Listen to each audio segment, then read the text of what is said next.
everybody, and welcome to this webinar. My name's Amy Alexander. I'm a professor in visual arts, and really excited to have our panelists here today. This is a combination of virtual art opening and panel discussion. And so we're very excited to have our panelists, Memo Acton, Sophie Bishop, Eileen Kaliskin, and Daniel James Joseph. The panel will be discussing algorithmic bias and algorithmic visibility, which are some of the issues that my project, What the Robot Saw, engages.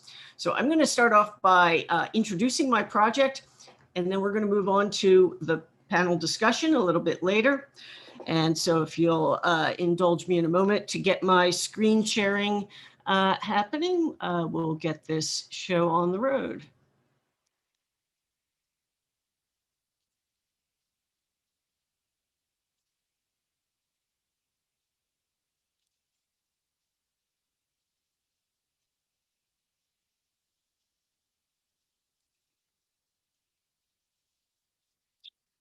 Okay, so the project is called What the Robot Saw, and you can see the project URL on the screen, whattherobotsaw.com, with some dashes, and that'll take you to a page with the internet live stream, so you can view it anytime you want. So what is What the Robot Saw? Well, it's a perpetual robot-generated audio-visual live stream and archive, and it functions as a massively durational robo-performance. So you can drop in on it at any moment on any day. The stream's comprised of YouTube videos from recent hours that have low visibility, which means they have a low number of views and a low number of subscribers. And they are determined by the robot's algorithms to be likely to be personal narratives or amateur videos. So normally the algorithms that drive YouTube and other search results and sidebar recommendations would show you mainly the most popular videos, those with high view and subscriber counts. So the idea here is to feature the videos you don't normally get to see. The piece also uses computer vision and machine learning algorithms to try to filter out videos that look to be like trolls or spam, mostly automatically generated stuff. So ironically, it tries to filter out stuff generated by other robots. As it selects videos, What the Robot Saw uses them to create its live stream film in its peculiar style of robot cinematography. So you can just drop in on it, watch as long as you want. It's a durational film or durational performance, depending how you think of it, that runs forever. So it's very durational. From the viewer's point of view, though, you're not supposed to watch it forever. The idea is you would just tune in or tune out for a few minutes on any given day, like it's a TV show, to experience some glimpses of the underseen YouTubers from that moment in time. So let's watch a few minute excerpts so you have an idea what it's like. We could, in theory, just go watch the live stream, but to make things more convenient for this presentation, I've recorded a random excerpt from a recent stream from this week. It might run a little bit jerky or blurry over Zoom, but you should get the idea. And of course, you can watch the actual stream whenever it's convenient for you.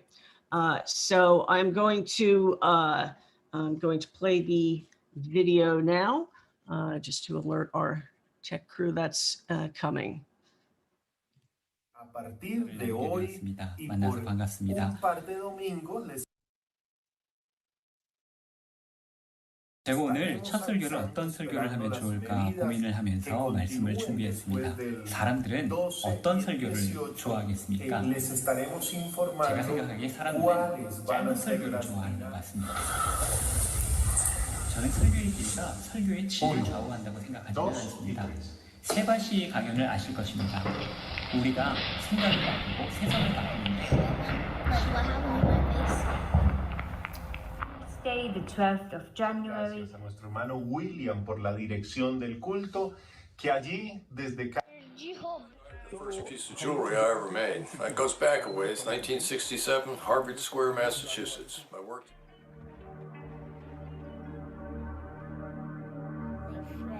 Let me show you. Right now. So squishy. So this is the. So the first piece of jewelry I ever made was a pair of earrings. 18 gauge sterling silver round wire, about 3 circles in each earring. Let me show you. Let me see broken one. It's really cool. And I have a children. Hola mi gente, welcome back to my channel. For those of you that are new, welcome. Today is day 2 of moving into my new apartment. If you haven't checked out day 1, I'm going to leave a link down below, so go ahead and check that out. My brother literally just left after helping me move in a couple things. However, I gotta figure that they really care about what I chased first. And the first piece I ever made was a little silver sterling. Honey, what's it supposed to do with And it? so we didn't want to have to move boxes and all that in the rain and mess everything up. And so my channel. yeah, we're gonna My channel's name is Diaries of Kashi. Yes, magtatagay kami ng tatay ko. Samahan nyo kami. I really love it. Right now, It nasa smells Taytay pa lang kami papunta. so good. My favorite.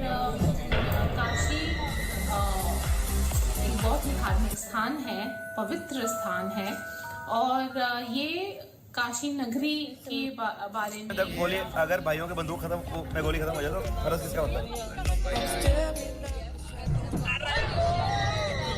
Iनको em.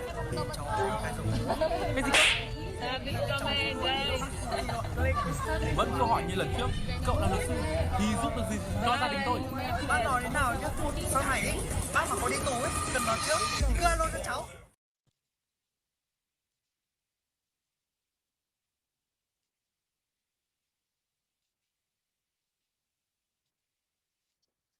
Okay, so that's a little bit of what it's like. The stream used to live stream to YouTube, which created something of a feedback loop of YouTubers streaming back to the platform where they weren't very visible in the first place.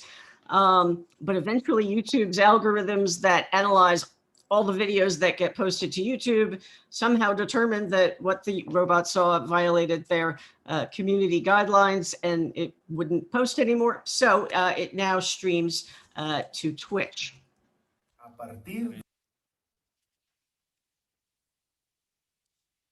So now we've got an idea of what it's like. I'd like to talk about 2 concepts that relate to the project's concern with the visibility of online content. Those are algorithmic bias and algorithmic determinism, and they impact what we see online and what we don't see, as well as some other things like how we're identified and how we're labeled. Algorithmic bias is a term some of you might be familiar with. I'm sure our expert panelists can explain this much better than I can, but I'm just going to introduce very generally. Deep learning systems make generalizations based on the data they've been trained on in the past, and this process lets them make predictions about data they'll encounter in the future. But training on insufficiently diverse data sets increases the bias in the system. So what does that mean in practice? Well, it means that while these systems can do useful things, they can also end up amplifying human biases and oversights and having some really problematic results. So there have been some episodes over the past few years of algorithms doing racist and sexist things that have gotten a lot of attention. For example, this is a Twitter post from Jackie Alsine from 2016. He discovered that Google Photos, deep learning based algorithms classified photos in which a Black female friend of his was labeled as gorillas. So he was understandably very upset. And it also turned out that he's a software developer. So he also understood how this probably happened, which is that if data sets that train algorithms on what is a person don't include enough images of a diverse range of people, some people can get misclassified. And there have been a lot of examples in recent years of algorithms classifying people of color, especially women. Companies are paying a lot more attention to this now than 5 years ago. They're trying to diversify their data sets. So you don't see blatant examples of like this very often. In this case, Google responded right away online, and they also have apparently been doing recent work in improving the diversity of their data set. But they finally just ended up removing the category gorillas from Google Photos labeling rather than risk any more people being mislabeled. So machine learning and analysis is tricky, and these kinds of Band-Aid solutions sometimes happen when developers of a deep learning system kind of get out over their skis and send algorithms out into the world that it turns out are trying to do something more than they can do in a safe and appropriate way. So that was a rather glaring problem that happened a few years ago, but more subtle examples of algorithmic bias continue to happen, and they can also be very problematic. Joy Bolamwini, Timothy Geru, and Deborah Raji did research in 2018 and 2019 on facial recognition algorithms by companies that included IBM, Microsoft, Amazon. They discovered that the systems were much less accurate in correctly identifying the gender of dark-skinned women than other groups. And they discovered there was a lack of diversity in the training databases. One big company was apparently using a training set that was 77% male and more than 83% white. And you might think, well, okay, it was identifying gender wrong, and gee, is, that's bad, but maybe that's not the worst thing in the world. But the concern of the researchers was that these methodologies are the same ones that the companies are using to track criminals or identify criminals and unlock your phones.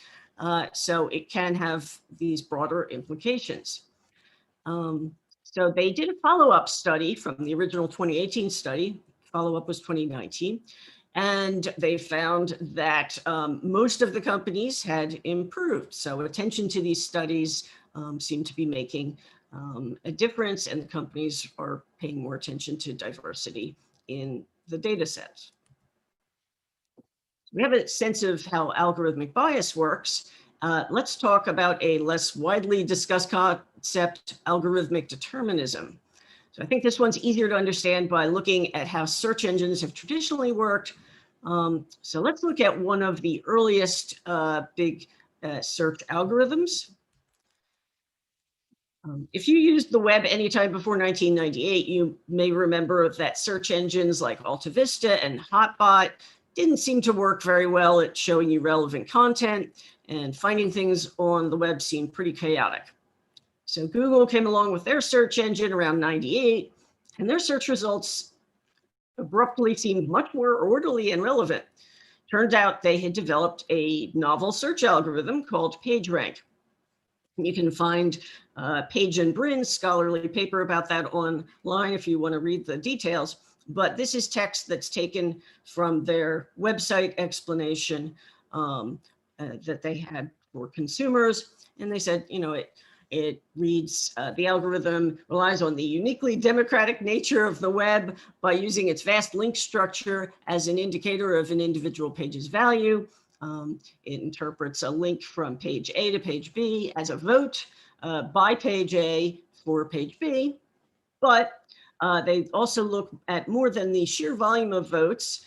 For example, it analyzes the page that casts the vote. So the votes cast by pages that are in themselves important way more heavily and help to make the other pages that they voted for important. So using these and other factors, they figured out the page's importance. Now, again, this was the original 90s algorithm. We're not sure how much. Eventually, they have apparently used it less and less. People were trying to manipulate PageRank, and they have made it less visible. We're not sure if they're even still using this at all, or at least I'm not. The problem is that it makes sense to somehow vet the sources, but this is also a formula for reinforcing and amplifying entrenched power structures, right? So if once a page gets considered important somehow, it gets to determine what other pages get visibility, and then they become more important, and we have a loop. So this, of course, can be problematic for diversity in all senses. So again, we don't know how much PageRank is still being used, but this logic of importance seems to have trickled out to various of these algorithms. In 2015, The Verge, the website, did a Google image search for CEO, and they were really surprised. It returned all men, and most of them were white, and the only woman in the top 50-ish was the one in the bottom right-hand corner, CEO Barbie. So we don't know for sure how Google's algorithms generated this, but we presume that they came up with this after looking at what they considered important web pages with images of CEOs. And even though CEOs tend to be white males, the proportion was not as bad as these results. And of course, Barbie was not an actual CEO. So as I mentioned, over the past few years, companies have worked a lot on these type of problems, and especially when they get called out on something specific, they'll generally fix that one right away since it embarrasses them. So here's my search from last week. We can see that by 2021, either the algorithm has been tweaked or the web itself has become more diverse, or both. We see a few more women in here, a few more people of color, probably not enough. But they do say that they go through lots of testing to try to avoid racial, ethnic, gender, and even political bias. So hopefully this is a sign of improvement. But let's switch over to social media. YouTube, which is actually Google's video site, presumably uses a different search algorithm than the web search. That makes sense because YouTube videos don't link to each other and the content is different to begin with. So this is a YouTube search for CEO from this week. And we can see it's actually delivering more gendered results than the web search did. But where YouTube or any social media algorithms get really interesting is the recommendations. That's the content, not that you search for, but the site, using their deep learning or their AI, decides on its own to suggest to you. So these are usually based in large part on what you watched before. But both the search algorithms, which are based on content that has been previously judged by someone to be important or by an algorithm to be important, and the YouTube ranking algorithms, which are based on content you've previously shown interest in, exhibit characteristics of algorithmic determination. The past determines the future. On social media, that's closely related to concepts you've probably heard of, like the echo chamber. This is just a closer look at the sidebar recommendations from the previous slide. So after watching a video of a white male CEO, I'm getting recommendations for mostly white male CEOs. But what if I watch a video of a CEO who's not a white male? The recommendations suddenly turn up some women and people of color in that sidebar. So let's see what happens to our recommendations if we click on Ginny Rometty, who is the CEO of IBM. Suddenly it's ladies' night over in the recommendation sidebar. So this seems kind of funny, and maybe you already realize that the YouTube sidebar is not a place to learn about the gender and racial makeup of the CEO population. But remember, these sidebar recommendations have been selected by the algorithm for the purpose of keeping us watching more YouTube videos, because that's YouTube's business model. Keep us watching. So these are these sidebar videos are catchy looking videos, and they mostly look professionally produced, and they feature CEOs of big companies. And that probably makes sense in the context of browsing CEO videos. But like, why is there this one video in there that like about a former CIA officer who's teaching you how to spot a lie? So as you probably know, there's tends to be a strong clickbait aspect to content YouTube or any social media site recommends or feeds you. That clickbait factor seems to me to basically work like the importance factor did in the old PageRank algorithm. So some videos have previously been determined to be important because people kept clicking on them and watching them, maybe sharing them. So this all leads to the syndrome that you may have heard of, known as the YouTube rabbit hole, where you find yourself constantly clicking on videos in the YouTube sidebar for hours, or watching all the auto-played videos. Yiler Kudus, I'm sure I'm pronouncing that wrong, but he's a data scientist who writes about algorithmic bias and algorithmic determination. And I think he sums up the concerns pretty well.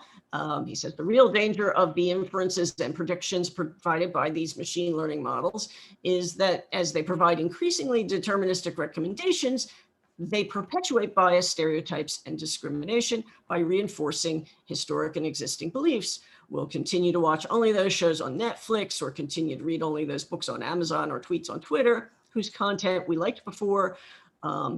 Rarely or even never expand our horizons or open our minds to new ways of thinking, or meet people and engage with content we may initially disagree with.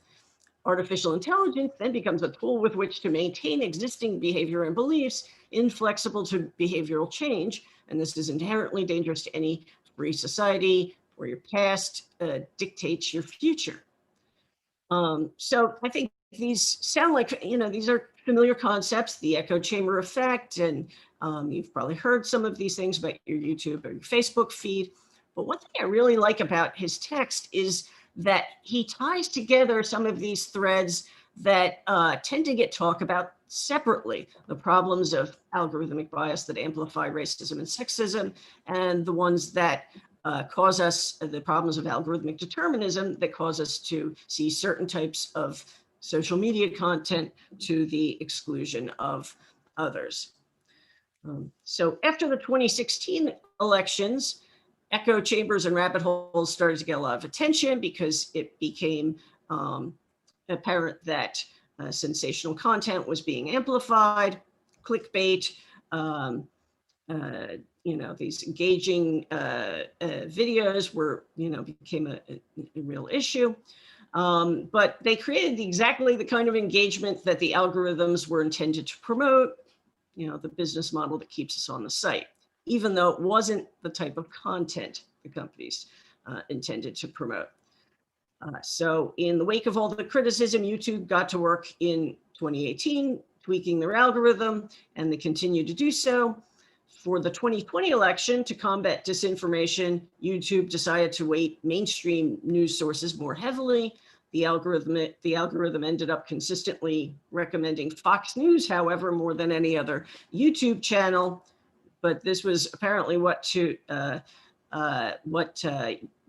researcher Guillaume Cheslow referred to as Fox News's clickbaitiness. In other words, Fox News, more than the other mainstream outlets, was putting out the type of sensational material in their YouTube clips that people were clicking on. So people were clicking on their clips. Those became even more visible to people, creating a cycle that amplified them even more. But since it's social media, of course, amplification of certain content also applies to independent content creators. For instance, PewDiePie. Why does he have 108 million subscribers? So social media sites use engagement metrics, which they generally keep secret, but they use, and we know some general things about them. They want to know how well does a content creator like PewDiePie's content keep people paying attention to the content and ads on the host site. how well does it keep the right viewers paying attention to the content and the ads, and how well are they able to figure out the algorithm in order to get their content seen. So knowing what algorithms, and knowing how the algorithms work, and knowing how they can keep people on the site vis-a-vis your particular channel and maybe who you are, can reinforce stereotypes. For example, Sophie Bishop is with us today, so I'm sure she's going to talk more about this, but for women on YouTube, the algorithm, it tends to reward feminized content entwined with beauty, fashion, some of these other stereotypical topics. So some questions. Given what we understand about how the algorithms curate what we see, which videos don't we get to see because they got buried by these curatorial algorithms? What might happen if we just watch videos that are not designed to please an algorithm, or at least not great at doing so? And doesn't it stand to reason that some videos' primary audience is these algorithms that prevent us from seeing them? Robots. So the big question for me, does the internet really suck, or do just the parts of it we get to see suck? And that's how What the Robot Saw came about. It looks for these personal narrative YouTube videos that aren't getting seen, looks for the videos beyond the clickbait, the content by people that, you know, didn't win at the please the algorithm games, the videos that might only be seen by robots. So What the Robot Saw uses a deep learning image classification algorithm to develop its structure and its clip sequence. It creates this loose organizational structure based on a pre-trained image classification algorithm that's based on ImageNet categories.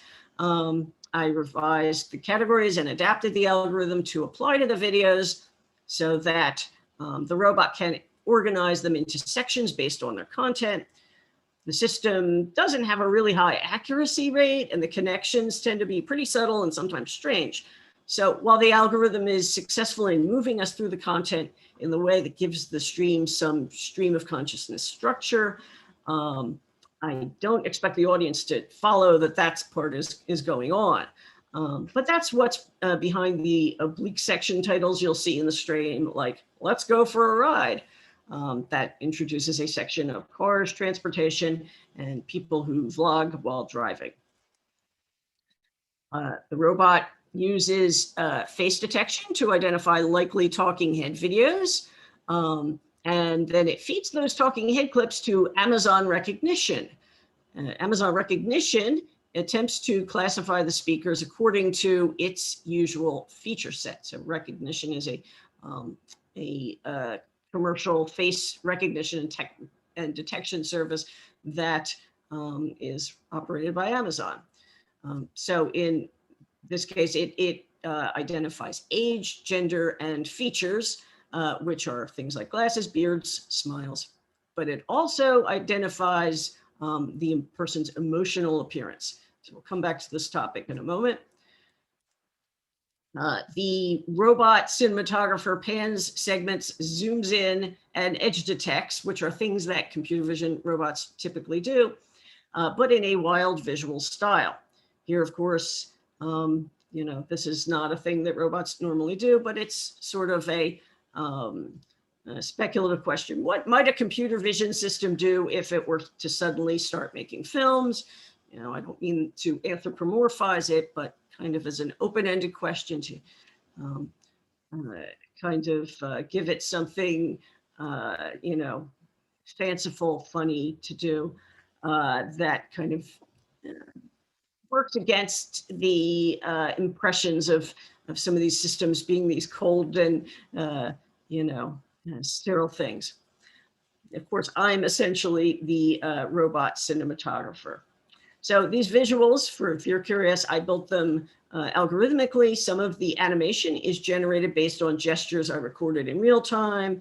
my colleague, collaborator Kurt Miller, who I had worked on the previous project, figured out a system based on our old gesture-based performance visual software that let me record the gestures from that generate the animation in a very kind of basic sense.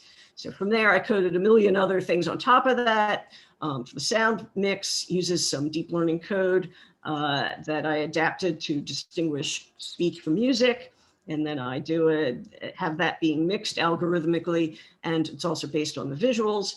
And then the visuals change based on the audio, whether there's, depending on whether there's a talking head in the frame and a zillion other things. There's actually a lot that goes into the generative cinematography and sound mix. And there's plenty of things that I would do differently if I were to do that part all over again. But since that's not the focus of today's talk, I'm going to sort of skip by that really quick, but feel free to ask during the Q&A if you'd like more info on that. Getting back to the talking heads, the robot pays particular attention to these videos that's identified as a talking head. If you're not familiar with the term, a head in the middle of the frame, taking up most of the video. The speakers receive visual and auditory focus when they appear, and they're accompanied by these obsessive close-ups of their own eyes, either one eye or two, as though it's trying to understand people at a deeper level by looking into their eyes. So as I mentioned, Amazon recognition generated labels are then placed under the speaker's faces. And these are these sort of marketing based features that presumably Recognition's primary customers are interested in: gender presentation as a binary, age range, emotional appearance, and these other features. If Recognition's confidence rating on the emotion isn't very high, the robot will add a qualifier like vaguely happy or arguably fearful. The robot presents these as lower third supers, where you might find the names of an interviewee in a documentary, as though these marketing descriptors might be replacing the person's name in the robot's value system. We can also anecdotally observe what kinds of algorithmic bias might be present in Recognition. It seems to me it tends to incorrectly label white women as appearing confused and Black women as appearing angry. I haven't done a quantitative study of this to see if it does this more with these groups than other groups. They may be continually tweaking the algorithms, so this may improve over time, but we can get a sense of how problematic these systems are. Amazon do state in their documentation that they only detect the appearance of emotion, not the internal state, and that they only detect gender presentation and only gender binaries.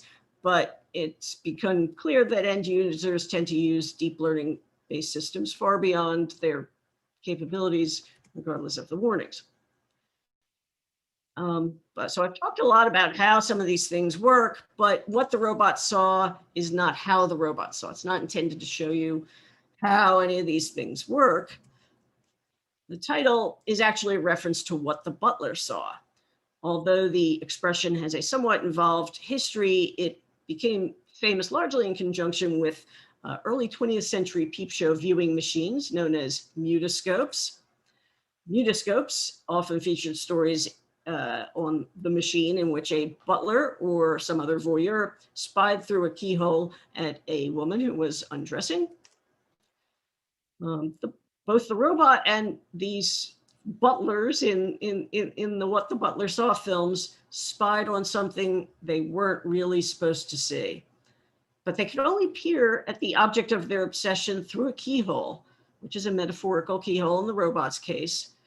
Either way, it's an incomplete image. It's seductive, but it's just a squinted glimpse of a peep show. Neither the peep show butlers nor the robot could ever really have a meaningful perception of the people on whom they spied. So then what is the robot, what the robot saw? If we step back for a moment, we realize that all the talking heads in YouTube videos are performances. We all perform versions of ourselves on social media. And even here on Zoom, we all function as performed versions of ourselves, reduced to talking head videos. In discussing how people perform themselves for social media, the theorist Luciano Floridi writes that the micro narratives we're producing and consuming are also changing our social selves and hence how we see ourselves. They represent an immense externalized stream of consciousness.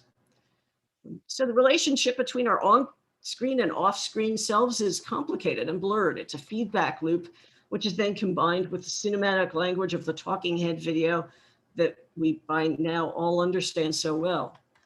So What the Robot Saw is on the one hand about unseen content, but it's more broadly a response to the contemporary tangle of processes of human and robot representation and presentation, of online and offline selves performed and perceived, and of the ever-expanding human and robot attempts to define, depict, and label ourselves and others according to our respective performed appearances as two-dimensional pixel matrices in the form of talking heads.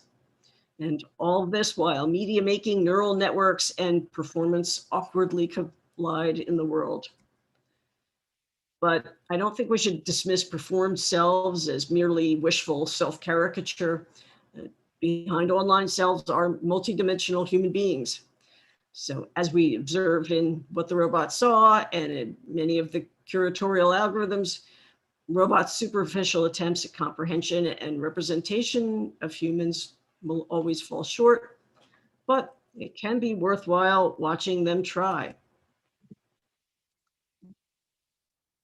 Okay, so now I would like to introduce our panel. I'm sorry, I ran a little over time there.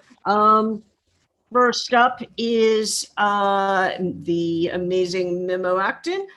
Memo is an artist, researcher, and philomath from Istanbul, Turkey. He works with emerging technologies and computation to create moving images, compositions, large-scale responsive installations, and performances.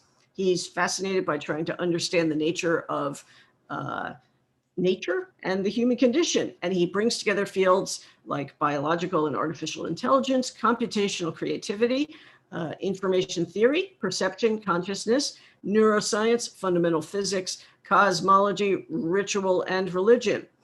He received the Prix Ars Electronica Golden Nika for his work Forms in 2013. He's exhibited and performed internationally at venues like the Grand Palais Artistes and Robots in 2018, the Barbicans More Than Human in 2017, Victoria and Albert Museum's Decode exhibition in 2009, Moscow Museum of Modern Art, Shanghai Ming Contemporary Art Museum, Mori Art Museum, Royal Opera House, and many others. He's also collaborated with celebrities such as Lenny Kravitz, YouTube, Depeche Mode, and Professor Richard Dawkins. Alongside his practice, Akten has currently completed a PhD awaiting his viva at Goldsmiths University in London in artificial intelligence and expressive human-machine interaction, meaningful human control of generative deep neural networks. He's also recently joined us at the Visual Arts Department at UCSD as an assistant professor of computational arts. So we're excited to have Memo in the department and have Memo as a panelist today. So take it away, Memo. Thanks so much, Amy, for the introduction and for having me. I'm really excited to see the rest of the panel as well. I've actually prepared a little video, so I'm going to request that the video be played first. And then after the video, I will come back and I'll say a few more words before handing it over to the next panelists.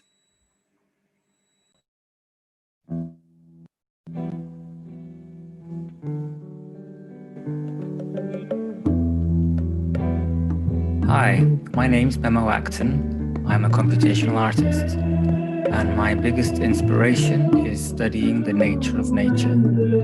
This spans from the nuclear fusion in the heart of the sun to the photosynthesizing organisms that fuel all of life on the surface of the earth, to the incredibly complex hyperobject that we call human civilization and culture.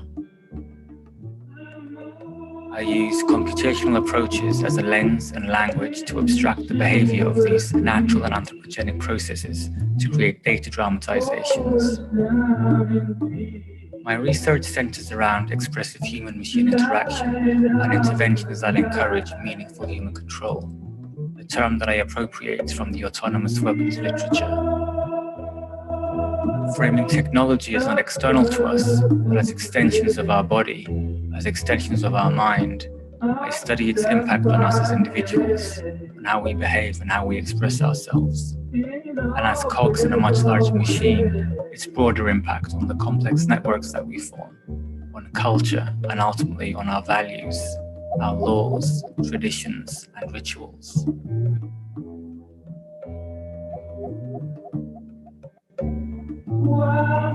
As part of studying the nature of nature, I'm also very interested in studying the nature of the mind and how we make sense of the world. I am 70 trillion separate cells, more than half of which are not even human, and yet they all work together such that their interactions gives rise to the sensation that I have this one single unified body with a single unified sense of I, coordinated by the brain, an incredibly complex non-linear dynamical system, in a constant state of oscillation, while its internal balance is continually perturbed. It's constantly seeking equilibrium, making predictions, and resulting in what we call perceiving, thinking, and feeling. The image that we see in our conscious mind is not a mirror image reflection of the outside world, but it is a reconstruction, a hallucination, based on our expectations and prior beliefs.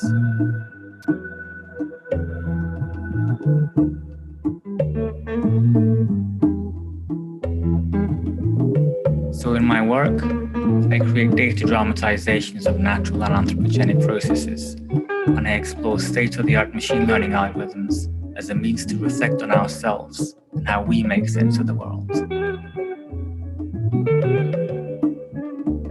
When an artificial neural network looks out onto the world and tries to make sense of what it's seeing, it can only see through the filter of what it already knows, just like us, because we too see things not as they are, but as we are.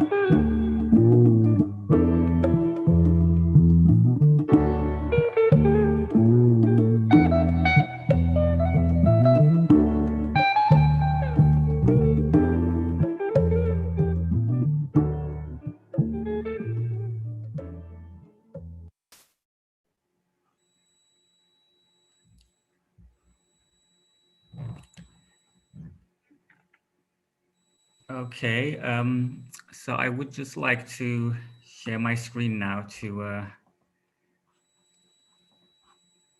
see. Okay. So in my video, I mentioned the term meaningful human control. This is what I did my PhD on. And I'd like to say a few words about this term, unpacking this term now. So meaningful human control is a term that as I mentioned in the video, I appropriated from the autonomous weapons literature. And autonomous weapons is a topic that is quite heatedly discussed right now. It's basically about applying AI to missiles or missile systems. And believe it or not, there are people who think that it's a good idea to develop autonomous weapon systems. And of course, there are many people who think that this is not a good idea. So there's a lot of research around this. And I was very interested in this research, particularly around this term meaningful human control, because in terms of policy making and regulating AI within defense systems or missile systems, this term was developed, and it's defined as a threshold of human control that is considered necessary for the weapon system to be ethically, legally, operationally, and diplomatically acceptable.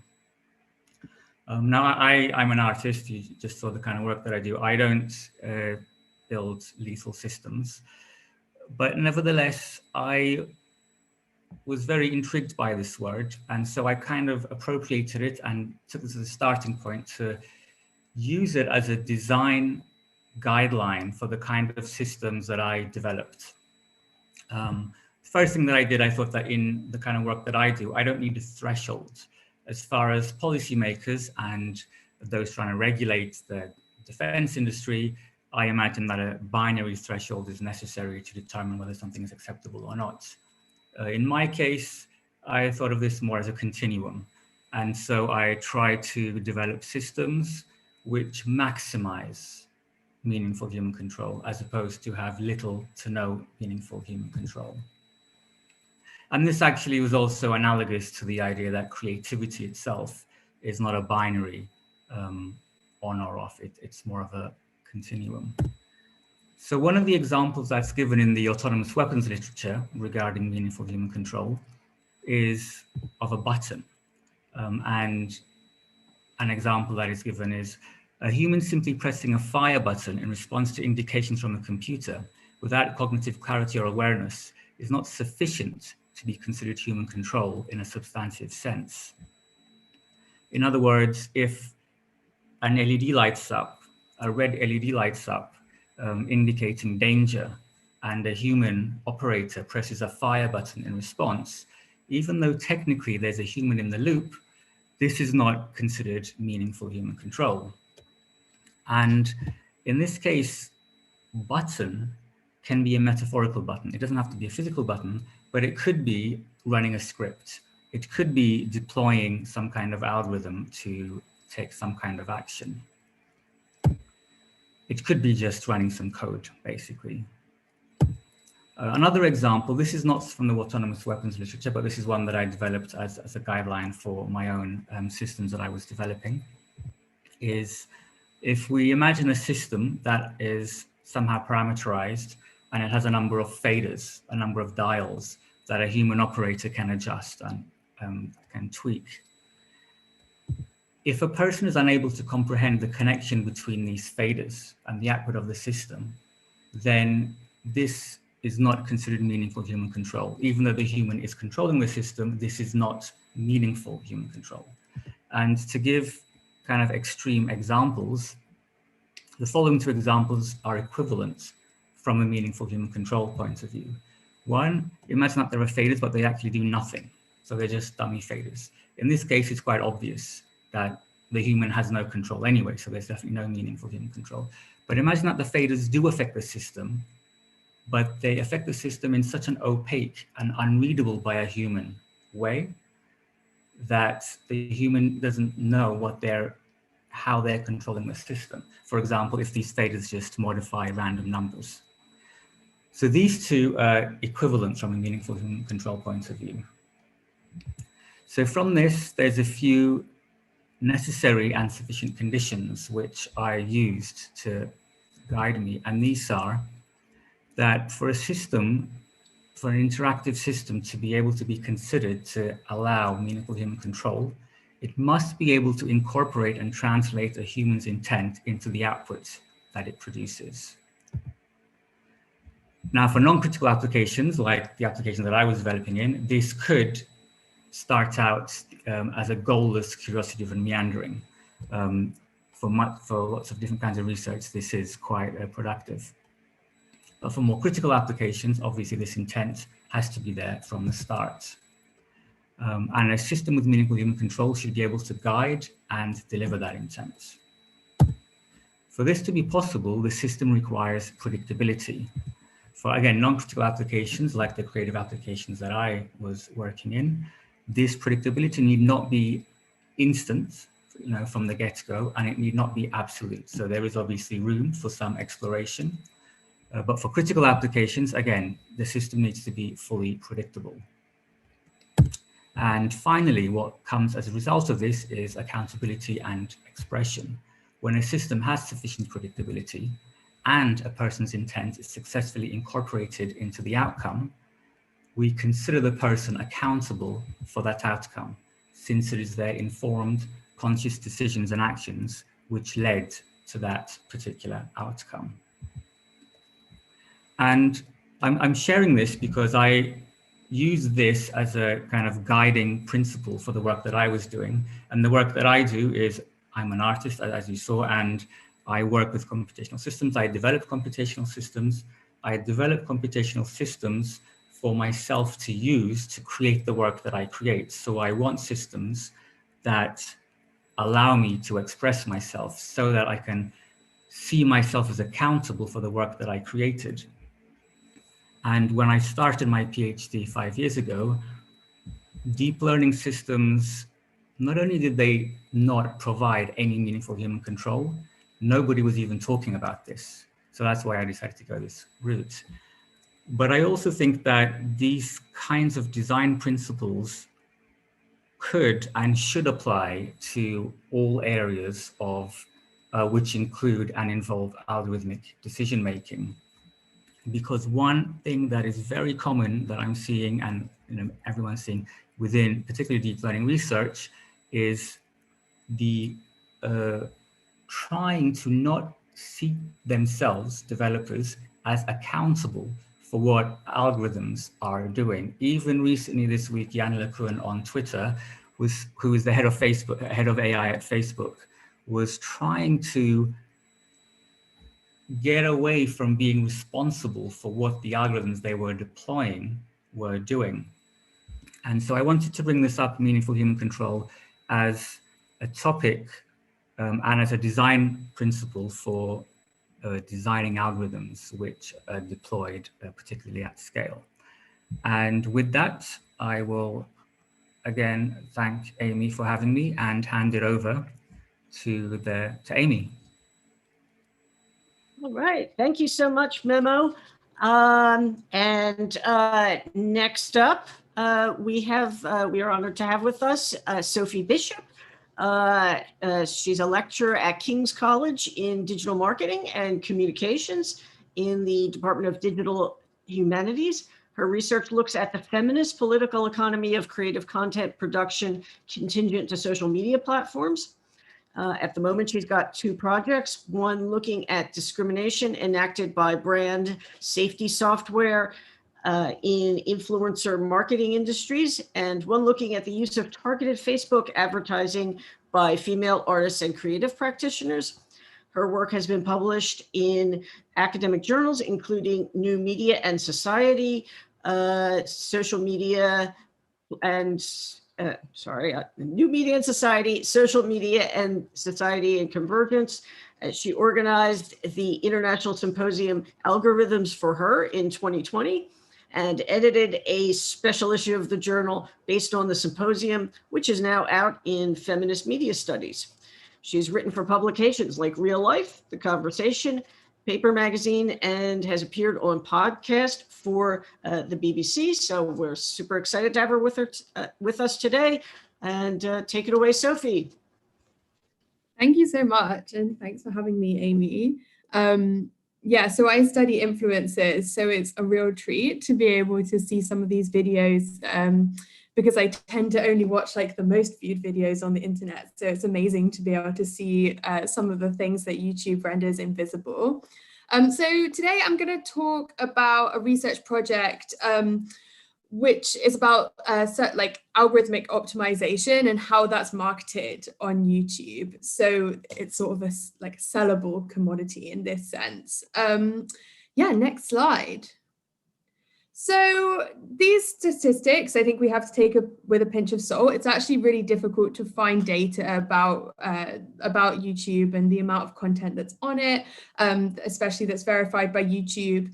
But Tubix, which is kind of a sort of trade press or like I guess website that reports on YouTube, estimates that there are 37 million YouTube channels at the moment, growing by 23% in 2020, which is just a lot. Like we can see the scale of the number of channels that people have established. 500 hours of video apparently are uploaded every minute to YouTube, which is just like, I can't really comprehend that kind of volume. And this last statistic, again, we should take with a pinch of salt, but I kind of believe it.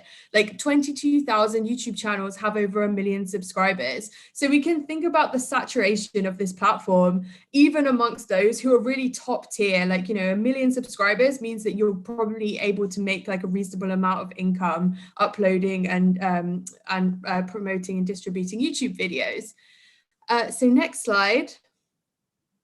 Yeah, so through concentrating on influencers, and my PhD thesis was on beauty vloggers, like through my interviews and through my attendance at conferences and conventions and sort of brand meetups, it just became very clear that a lot of people making content on YouTube want to be seen.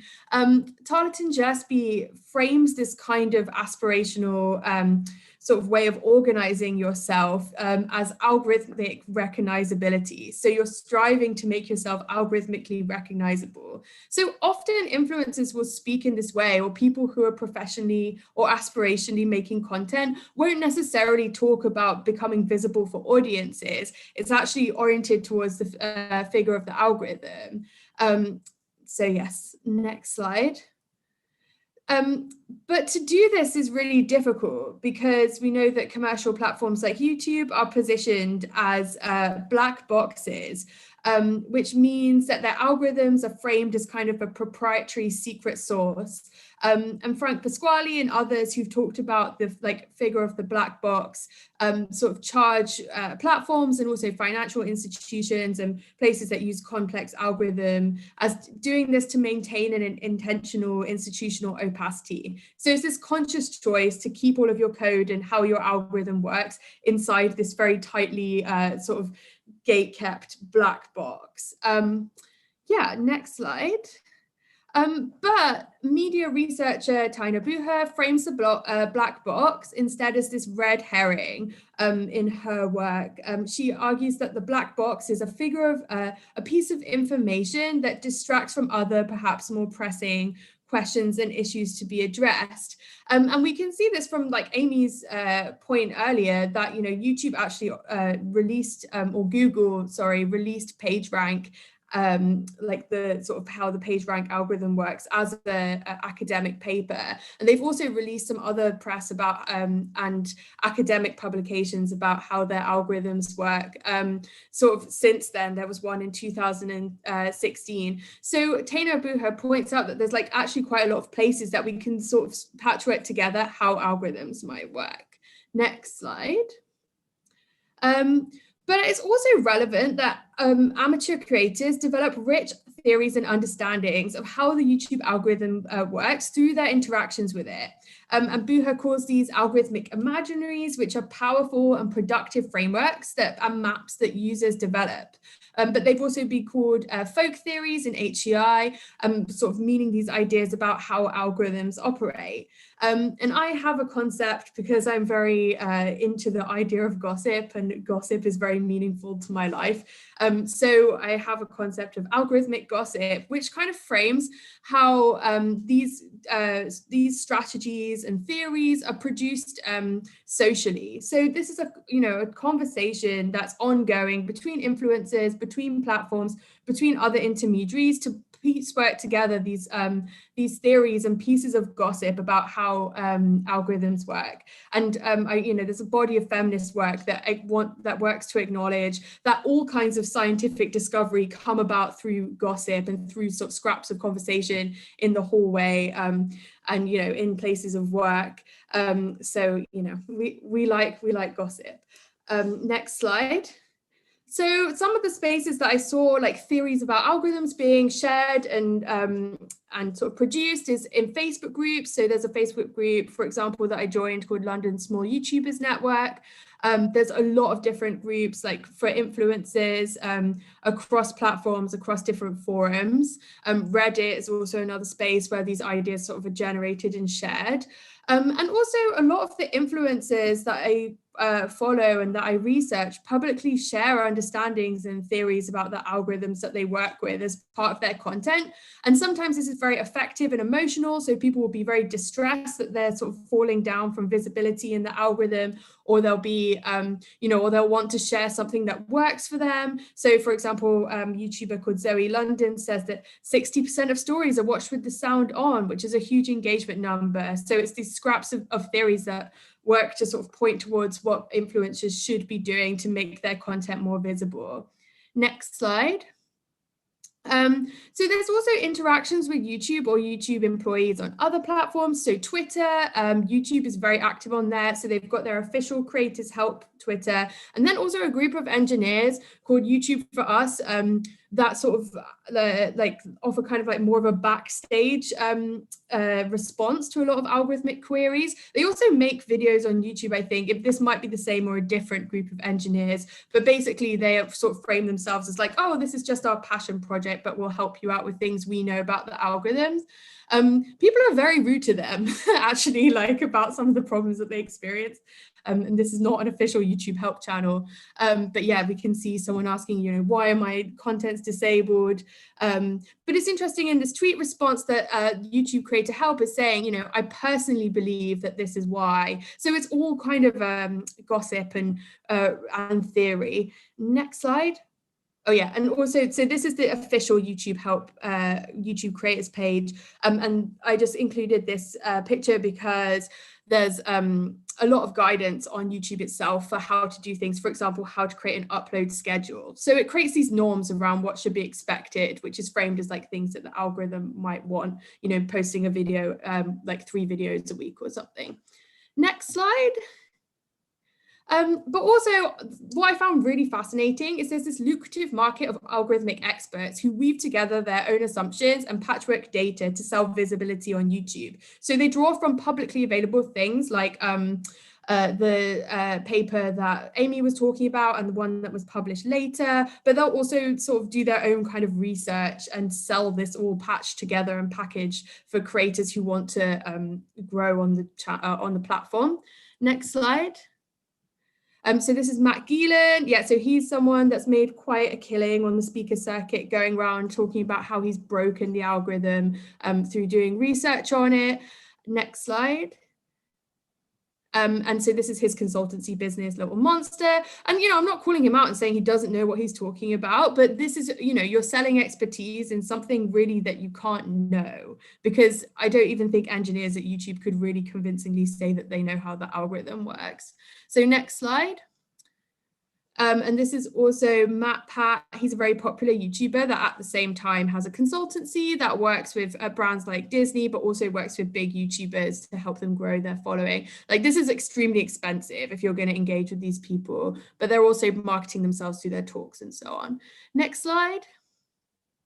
Yeah, so like I said, their marketing expertise is something that they can't know, and they sort of fall into this group of like self-help gurus, poker experts, and even clairvoyants. So it's all about the sell. It's like kind of, if you go and see their presentations, they're very engaging. And that, they'll tell you that like there's a real selling of this kind of expertise. Next slide. So just final points. Thinking about visibility and invisibility on YouTube can be supported at the wide range of intermediaries who work on and around the platform. So as this industry is like formalizing and becoming more professional, there's these gaps where these intermediaries see that they can make a living and they can sell something. And I'm really interested in the role of those people. And it's, it's difficult because YouTube can change and test its algorithms on a whim, and it might not meaningfully know how these algorithms operate anyway. Like, you've got like people coding in France, in Paris, in London, all across the US. So, and these people don't usually talk to each other. They work on particular products. So we have questions like, who's selling attention? Who's buying attention? How does this kind of process work? And how much agency can we meaningfully have when we're uploading content to social media platforms and watching it? But yeah, thank you so much for having me, Amy. And back to you. All right. Thank you so much, Sophie. Next up is Eileen Kelliskin. We're honored to have Eileen with us. Eileen is a assistant professor of computer science at George Washington University. Her research interests lie in AI ethics, bias in AI, machine learning, and the implications of machine intelligence on fairness and privacy. She investigates the reasoning behind biased AI representations and decisions by developing explainability methods that uncover and quantify biases of machines. Building these transparency enhancing algorithms involves the heavy use of machine learning, natural language processing, and computer vision in novel ways to interpret AI and gain insights about bias in machines as well as society. In her recent publication in Science, she demonstrated how semantics derived from language corpora contain human-like biases. Eileen holds a PhD in computer science from Drexel University and a Master of Science in Robotics from the University of Pennsylvania. Before joining the faculty at George Washington University, she was a postdoctoral researcher and a fellow at Princeton University's Center of Information Technology Policy. So we're very honored to have Eileen with us today, and take it away, Eileen.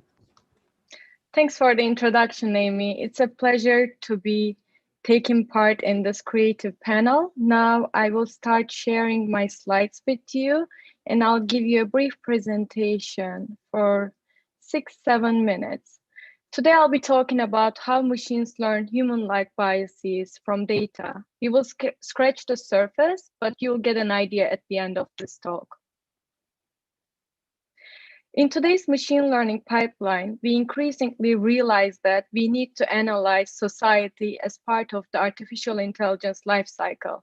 10 years ago, when I was learning machine learning, the main components of machine learning was data, features, processed from data, the machine learning model that's trained with this processed data, and the output it generates, which is now making consequential decisions about individuals in society. And a recent example of that was how Amazon had to retire their automated recruitment tool that was found to discriminate against women. Amazon saw that their historical data contained data points overrepresenting men, and accordingly, the algorithm associated employment positions at Amazon with women, which ended up disadvantaging women. Even though this is an unpleasant finding, at the same time, it shows us that we can use machine learning to automate the analysis of processes and historical data sets to understand if there are harmful practices embedded in these data sets that might be leading to unfairness. And another recent example from 2020 was how a Black man was wrongfully arrested because of facial recognition technology that doesn't perform as accurately on data points from underrepresented populations. And these algorithms tend to optimize for maximizing the accuracy on the majority population that is represented in these data sets, which leads to inaccurate or sometimes completely incorrect patterns that are learned for minority and underrepresented populations. And today, we do understand that bias is also part of the artificial intelligence lifecycle.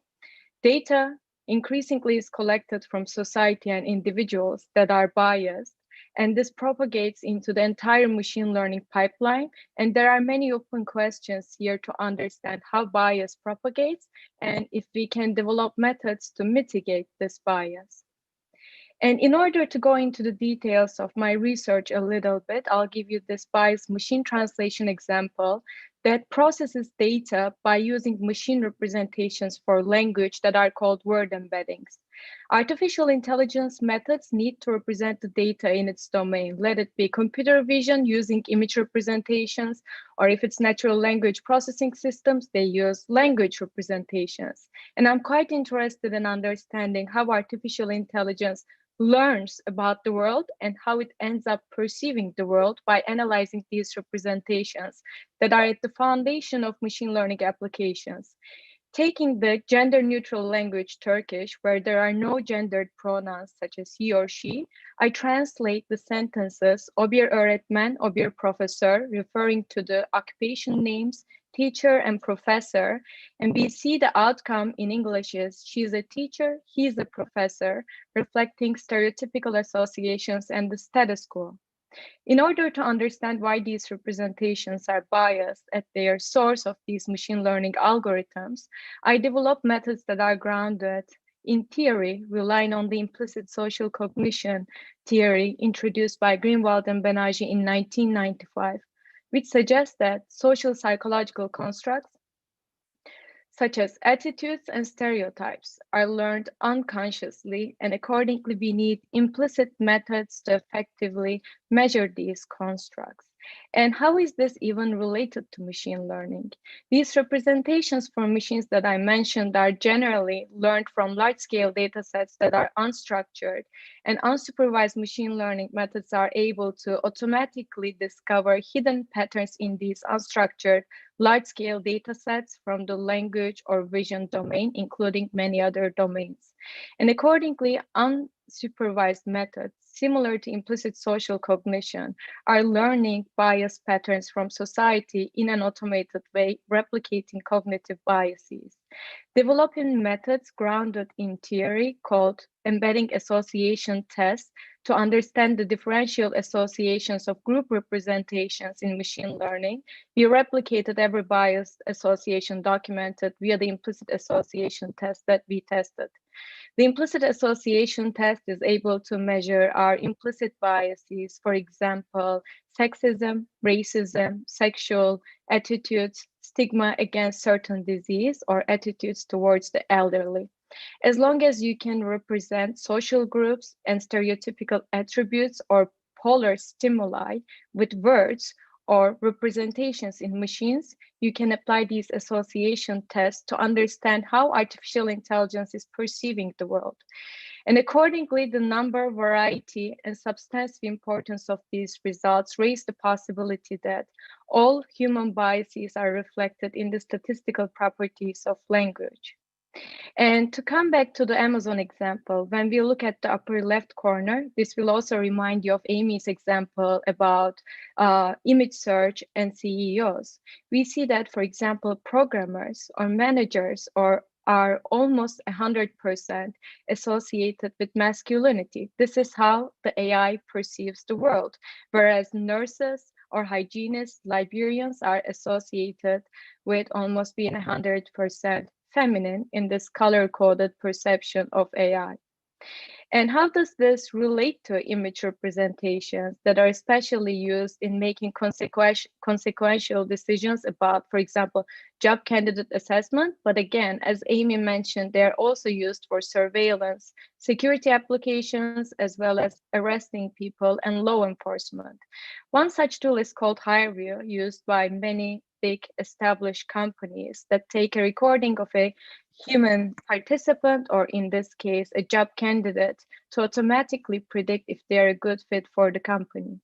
Taking image representations trained on ImageNet, the largest computer vision data set, in an unstructured way being used to represent images only with numbers, we replicated the embedding association test to see that image representations also contain these stereotypical associations, replicating human-like biases as well as intersectional biases. And for the first time, we were able to introduce measurement methods for unsupervised skin tone and weight associations.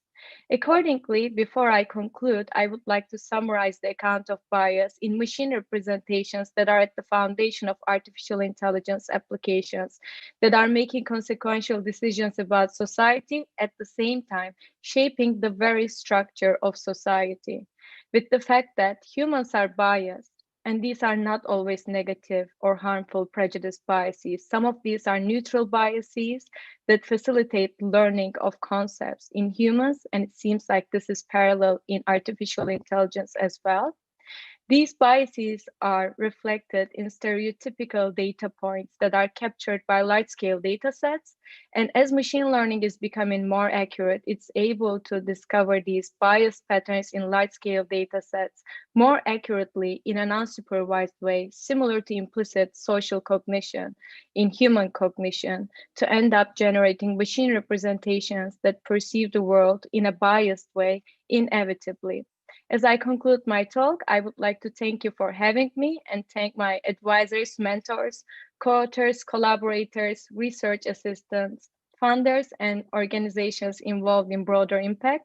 None of this work would have been possible without them. Thanks for having me on this panel. I'm looking forward to our discussion in a few minutes. Okay, and I'll pass it to Amy again. Yes. Okay, thank you so much, Eileen. That was great.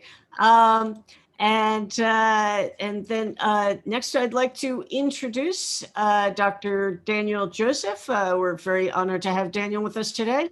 Daniel's a senior lecturer of digital sociology at Manchester Metropolitan University, where he researches the political economy and consumption of games, apps, and platforms. His prior research is focused on a variety of topics, including cultural and industrial policy related to the production of games, the politics of the digital game distribution platform Steam, and the role digital technology plays in Marxist crisis theory. Daniel is a member of the App Studies Initiative and an international research network, where his current research focuses on digital inequalities and the effects of economic and cultural imperialism on the production and consumption of digital culture. Daniel has published in articles in Social Media Plus Society, Games and Culture, the Canadian Culture of Communication, CCC, and Loading. Daniel is also a freelance writer from magazines such as Motherboard, Jacobin, Real Life Mag, and Briar Patch. So again, we're honored to have Daniel with us, and take it away, Daniel. Hi, thanks everyone. Thanks, Amy. I really appreciate that introduction. Let me just see if I can, I'll share my, so you'll be seeing here my slides. So so let's get going. So what do I have here today? I've got a presentation just to kind of talk a little bit about what I do, what I get up to these days, and it's about scene and discoverability. So the political economy of digital cultural production and distribution. Okay, let's see here, down.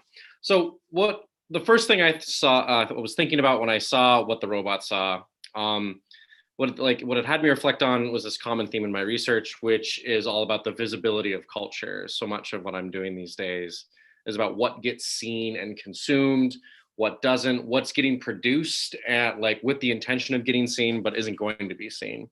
And so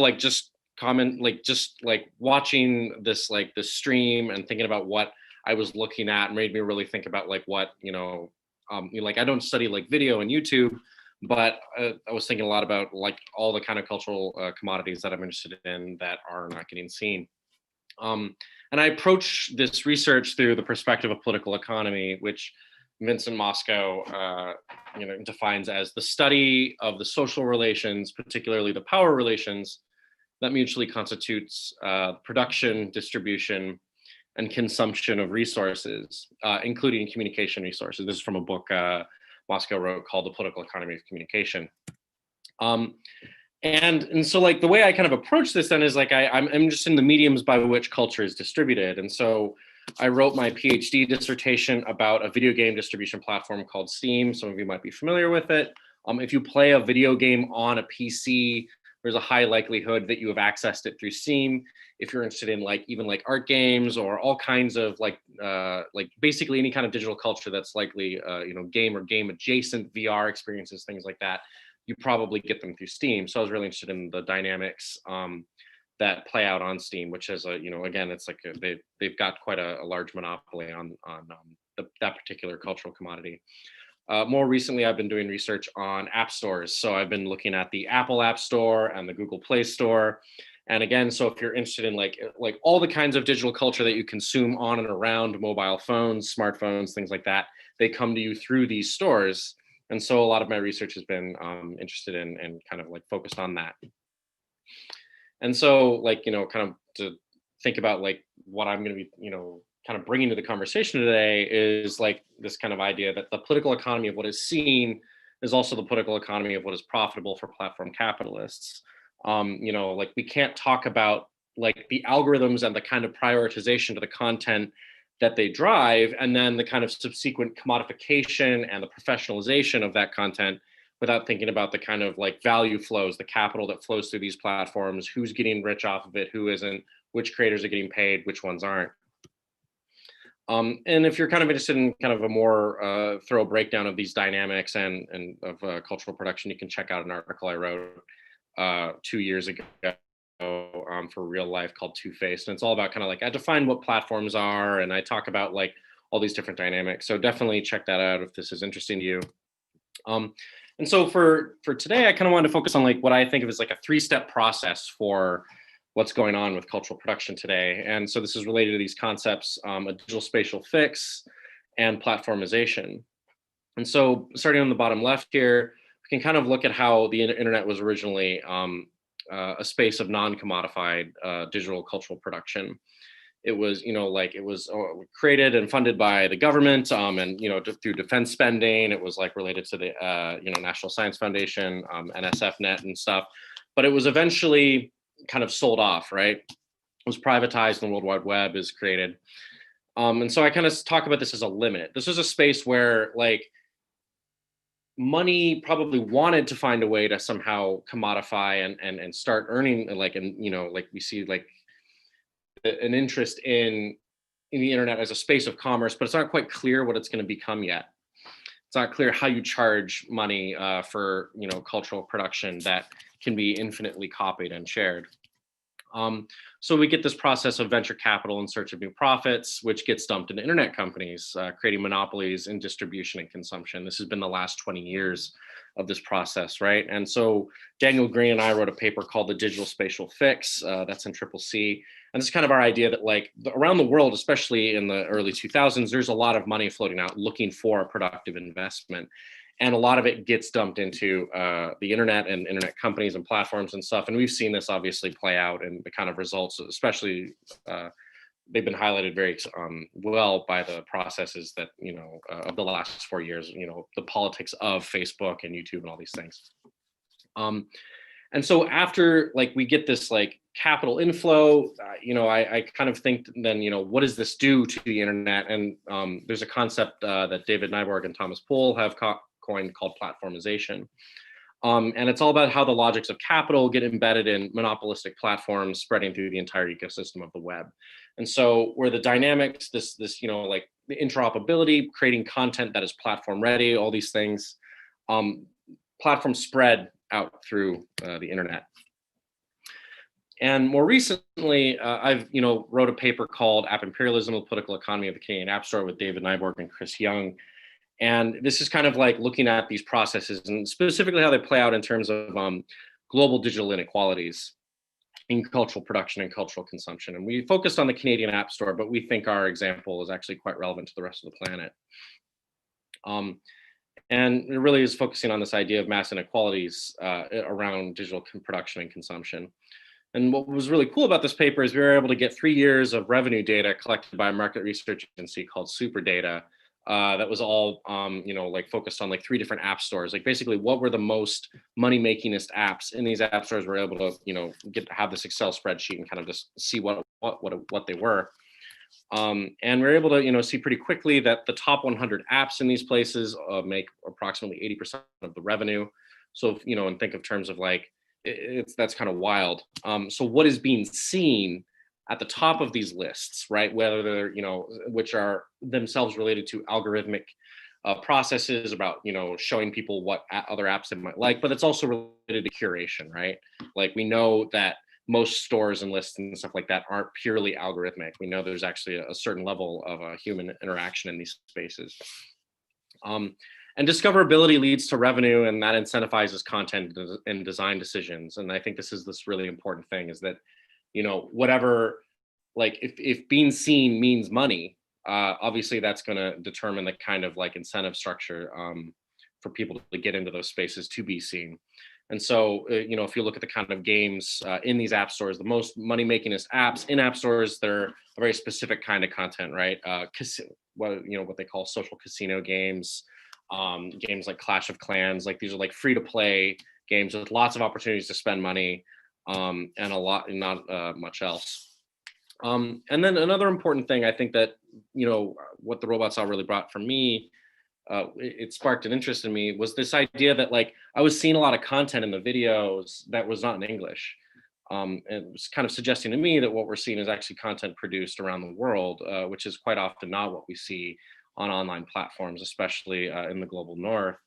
We're more likely to see content produced in English by English producers and, you know, like Western countries. And, you know, what we know about like other, like the marketplaces for cultural content online is that a lot of it is, you know, dominated by US based cultural production and industries. And so, you know, we were able to see that like in 2017, the United States was the destination of 45% of the revenue in app stores. And, you know, kind of as our main point of comparison, we noted how Canada was the destination of about 0.1% of that revenue. A number of other countries have kind of climbed in the rankings, specifically China through their, they've acquired a number of large gaming studios in North America and in Western Europe, but still by, you know, the United States has dominated these spaces since the creation of these app stores, which I think is a really important thing to keep in mind. Yeah, so some closing thoughts here. So what we end up with are digital storefronts and algorithms that prioritize and make discoverable and visible content that aligns with their business priorities. This is an important thing. And it's not that good or innovative projects and work never get seen. We know that. We know there's lots of interesting culture today. We might even say that we're kind of experiencing a renaissance of cultural production. It's that the dominant content very much fits a model that aligns with platformization. And, you know, so like the decisions that are getting made algorithmically about which content is seen and not seen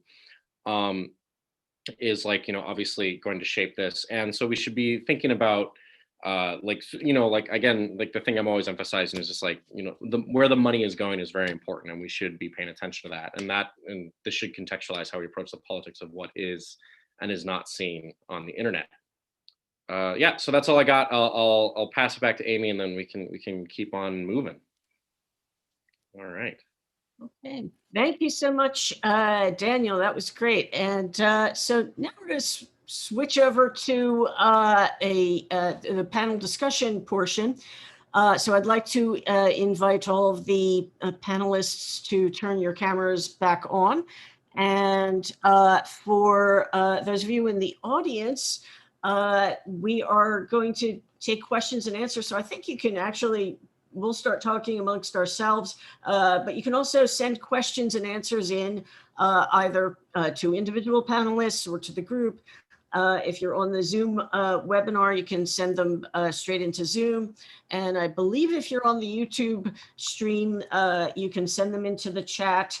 And I believe someone will somehow copy them over to us on the Zoom webinar. Yeah, so I think the first question I'm having is really kind of about moving forwards. And so some of the things Daniel was just talking about, how these algorithms and the way things work, you know, this is what makes money for the companies that are running these services. And so one thing that's occurred to me is that in thinking about, you know, algorithmic bias and some of these things like search bias, and you see that the companies are working on them, they respond to criticism, and it looks pretty good. And it's not perfect, but there's a solution. Like, okay, we make our data set more diverse, and, you know, and they can improve things. But with these algorithmic visibility issues, it seems like that's baked into the business model, right? Like all of this stuff is exactly how the business works. And I wonder, you know, what's the way forward for all of us who are, you know, critics of these processes? You know, what would we recommend to companies? What is the way forward? Because it seems like all of the solutions would just break their business models and they'd go out of business.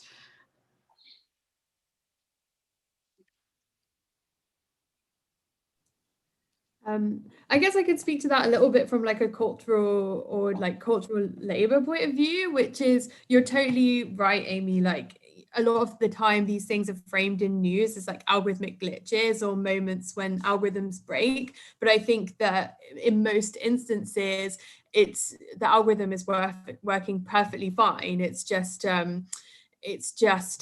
like obviously just a moment that's come to public attention. And so like, I guess I have 2 points. Like one is, we kind of need to think about how we find out about moments of algorithmic breakage. So how do we discover these kinds of glitches that are like discriminatory and biased? And often we'll find out because people have connections, like they're software engineers, or they know people in press, or like, you know, and we also have to draw attention to the fact it's marginalized people themselves who are often doing the labor to bring our attention to these kinds of things. So I don't really have a solution with that, but I think like thinking about processes of auditing beyond these sort of moments of like public panic, like needs to happen. And then I guess like when we think about influencers and cultural workers, like we need to think about labor organization and unionization and people, and like there's, you know, it's not just influencers who work as contingent to these platforms. So we need to think about the number of people who work and whose lives are shaped by them, and think of some form of organizing or that would enable creators or like cultural producers to have more of a voice and to have more of a channel to these platforms that they work with every day and they understand you know, really well. Yeah. Anybody else want to dive in? Daniel, maybe? Yeah, well, it's interesting because it's like at every different step of the process, there's like different things we need to take into consideration, right? So like in one sense, like at the tech companies themselves that are creating these algorithms and like making decisions about content and the products that they're offering, like obviously like there's the business model, like as long as they're privately owned and stuff, you can't expect too much democratic input in them. But like I think like obviously like employees are shaping a lot of, you know, internal policies around these things. Like we know at Google there was a walkout over the use of was it facial recognition for military applications and stuff like that. I think there was job actions there. There was 2 weeks ago they just announced that there's the Alphabet workers union that where, you know, they're trying to like speak up to management to, you know, to talk about not just about like bread and butter issues around their salaries and wages and working conditions, but like around issues around diversity in like workplace conditions. And definitely, I think that's also going to extend to the kind of work that they're doing, right? Like talking about the kind of values they want coded into the products that they're delivering. Yeah, and then like on the, you know, on the distribution side, like we can be thinking about the politics of like what it means to like dominate in multiple markets. So there's like anti-monopoly legislation right now being considered both in the US, the EU, and in China actually around like, you know, like dominating multiple marketplaces is like becoming a problem in cultural production. So there's a lot of discussion around like, is it fair that Apple owns like has a service like Apple Music, but also competes with competing music companies in their own app store and stuff. So there's like discussions happening around these things, and like the kind of you know, and the kind of like obviously that'll influence on what we consume. Yeah, great points. Yeah, the ideas of these kind of worker, you know, these worker unionizations, or even just like mass revolts, either on the from the point of view of the content creators as workers or the employees at the companies as workers, is really interesting. Anybody else want to dive in on that? I'd like to add something. It's so, I mean, everybody, I totally agree. It's not the algorithm being wrong. The algorithm's doing exactly what it's designed to do. And I'm reminded, I was on a panel once many years ago, and I was being very critical of Facebook, and someone from the audience didn't agree, and it still stuck with me to this day. What he said the CEO has a legal obligation to the shareholders to maximize profit. So, And so while this is the environment in which these systems are being developed and deployed, it appears that the CEO has a legal obligation to do this. So it really pains me to say this as an ex-anarchist, but basically we need more regulation. I mean, this is why the research that all of the panelists are doing to uncover these damages that these algorithms are doing are essential. The question that I have is, at what point does it reach a stage where the regulatory bodies are able to come in and say, okay, we need to slow down? Because on one hand, the big companies are saying we don't need regulation, we can regulate ourselves. And then just a few weeks ago, Google fired Timnit Gebru, who was the head, she was the head of ethical AI within Google, and they fired her for basically she was doing her job too well in trying to hold them accountable. So I think the really big question is, how do we get these companies to be accountable for what they're doing? And I always think of like the aviation industry. This is actually an example that's not just me, many people give, which is heavily regulated. And it's one of the kind of, considering what they do, a very safe industry. So how do we communicate quantitatively the damage that is being done by these systems to a degree which allows the regulatory bodies to step in and regulate these companies? Good question. Yeah, and it's interesting because in some cases the companies are seem to be wanting regulation. I haven't followed this story too closely, but like Amazon recognition, they were getting criticized for selling their product to police departments so that the police department could, guess your age and whether you were, feel fearful or not, or, whatever it was. And so they, after the events this summer with George Floyd and all the Black Lives Matter protests, they stopped. They said, we're going to not sell our product to police departments for the next year. But we are really hoping for some regulation to, give guidance. And they keep asking for regulation. And I've heard the explanation of why it was that they want government regulation so that they don't have to decide it themselves. And I don't know if any of you have followed that really closely, but I thought that was sort of a really interesting twist, that for some reason that they don't want to have to make the decision of where the boundaries are on that. Eileen? Amy, you made great points about understanding the boundaries of these decisions, and also Memo mentioned great points about how regulation seems to be our current only solution. In an ideal future, maybe AI will be able to self-regulate itself, but we are far away from it in our lifetimes. And I would like to make 2 points here. One of them is Zubov's presentation of surveillance capitalism, showing how this form of accelerated capitalism is unprecedented, giving huge power to these companies. And the second point is, in order to regulate these, decision makers need to understand AI and algorithms, and we have been collaborating with them.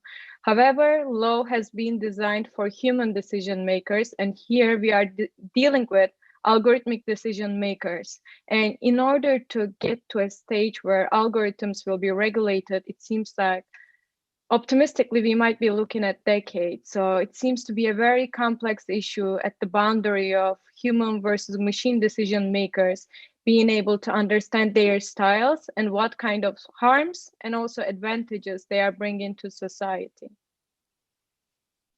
Yeah, that's a great point. This sort of this line between humans and AIs, where the law is concerned, it kind of comes back to what Memo was talking about with accountability, that the algorithms somehow don't seem to have the same accountability as the humans do that set them into motion, and how does that all get dealt with?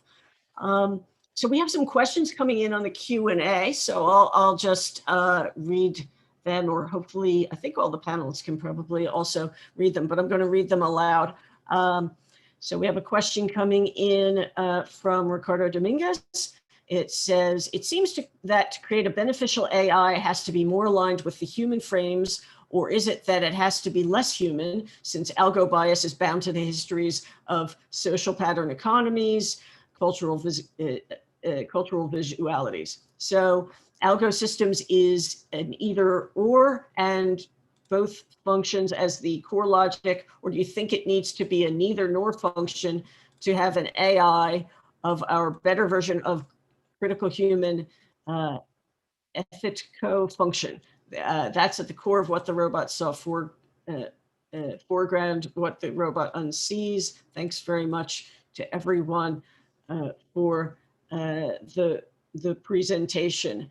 Do we see algo? Yes, to create a beneficial AI, would it be should it become more human, or perhaps less human, so that it does not so easily inherit these human stereotypes and biases? So I would quickly jump in and say this is a really good question. And I would say that we definitely need to make it not human, considering we are a species which is knowingly destroying its own home. If we made AI in our own image, that would be pretty, but it wouldn't be good. And we're already seeing that. But one of the most important ways of building benevolent AI is if it's being built for profit, it's not going to be benevolent. Like it just isn't, because if the goal is profit, you're already starting on the wrong foot. And I want to tie back to something that Amy said, that you can fix bias through diversifying data. And this was the kind of the opinion that emerged after we realized that algorithms were being really biased. They were being trained on historical data that had all these biases encoded. If we diversify the data, this will solve the problem. And this is actually not necessarily true. That diversifying the data set is more like, that's actually a band-aid, because the true problem is the fact that the team who were developing and deploying that system, they don't really care about the problem, because if they did, it wouldn't have got to that stage where it's deployed at scale. So there's two problems. There's one, that the algorithm is biased, but then the main problem is that it's deployed at scale in actual across the planet. So to have benevolent AI, really, it's not, should it be more human or less human? It should be who develops it and why are they developing it? And ultimately that, I think, is the key thing to try and focus on. Yeah, I think it's all about like, oh yeah, very briefly, I think it's just all about like, yeah, what are the goals of like why is it being made, right? Like it's it's a very like it's very like easy kind of like political and ethical question that we need to be thinking about with all technology, right? Like, what's your intentionality, what's your goals, and then considering like I guess using the precautionary principle to make sure that you're not like unintentionally harming people. Just as a funny aside about that, there's a game called Universal Paperclips, if anyone wants to Google that and find it. It's a funny little comment on basically just the process of like, if you have a goal and just doing something mindlessly can lead to bad consequences. It's a browser game. It's really easy to play. So yeah. Yeah. That was a great example, Dan. And it reminds me of how, for example, AI currently is designed to play mindlessly to optimize for accuracy, because it wasn't designed in the beginning to be applied in a societal context to make decisions about individuals by being trained on data that contains subpopulations and minorities in it. And also Brian Christian recently published his book on the alignment problem, human values and machine learning, and he talks about these problems in detail, which was great. And it seems like there are many open research questions in the area of mechanism design as well as value sensitive design. How can we design machine learning systems and algorithms that are trying to optimize for values in society as opposed to relying on accuracy, which is considered an objective metric. But in this case, the application of this objective metric leads to very subjective and disadvantaging outcomes.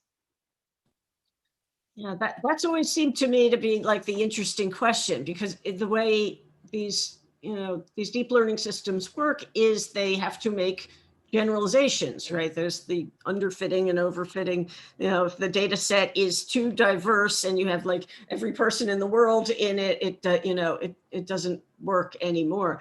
So they have to have some way of generalizing, this is a person and that's a tree.